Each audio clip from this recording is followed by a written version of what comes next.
namhlanje kuseni ngifuna ukukhuluma nje for a few minutes and then we will pray.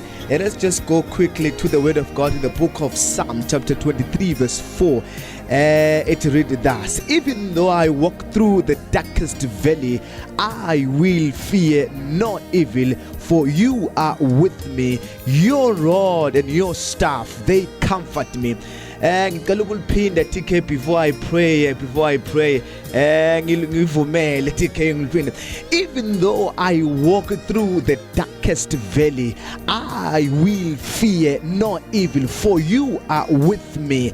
Naloke elivekele lingiblow ingqondo TK maselithi your rod and your staff, they comfort me. TK, this is the story, these are the Psalms ayebhalwa uDavid. We know ukuthi David was a psalmist. He used to write many things in the Bible. He's got one of the longest book in the Bible, the book of Psalms. It's got 150 chapters. Enye yama incwadi enamandla kakhulu. Now we find this man called David ebhala leli hubo. Siyazi ukuthi uDavid he went through a lot in his life. He went through tough times. He went through rejection. He went through difficulties. He went through ukubukelwa phansi njengomfana omncanyana. But simthola lana ebhala emadoda ihubo elingajwayelekile. Uthi noma ngihamba esigodini sethunzi lokufa angwesabo kubi ngoba wena unami. Ngimthanda ke mina mayisethi your rod and your staff, they comfort me. Uthi baba intonga yakho nodondolo lwakho ziyangiduduza.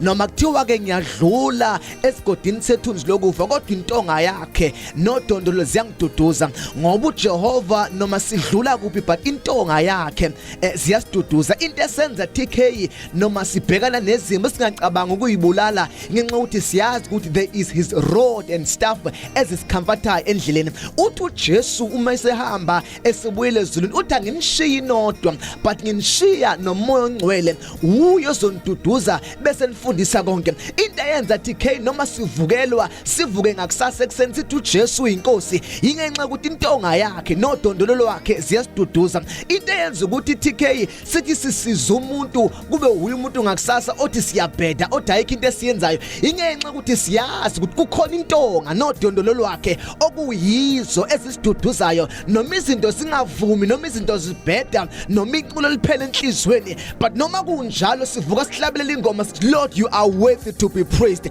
Asinendaba ukuthi kwenzakalani manje ukuthi kuyibank account baba kuno zero kunamali ukuthi asina airtime, asinendaba ngoba siyazi kukhona intonga nodondolo esiduduzayo. Ngifuna ukukhuluma nomlaleli namhlanje ekseni ongazi naye ukuthi kwenzakala empilweni. Ngifuna ukuthi ikhona intonga kaJehova nodondolo wakhe nomduduzayo. And intonga TK yinto eyayisetshenziswa ngabelusi kudala becontrola ngayo imfuyo yabo. Uma imfuyo noma imvu ifuna ukuphuma eceleni umelusi wayesebenzisa intonga adonse ngayo imvu yakhe. Kwesinye isikhathi TK uJehova uzosebenzisa izinto ezithile ukuze asidonse lapha esinhlanhlatha siye ngakhona sibuyise ngayo intonga yakhe. So singabi nankinga uma sidluliswa ezimekweni, singabi nanxaka uma sidlule ezimene ezibhlungu naseyimeni eyilethe inyembezi ngoba ikhona intonga kaJehova yiyo ezosiduduza izosenza sime noma abantu besidela besishiya besikhohlwa besilibala, but his rod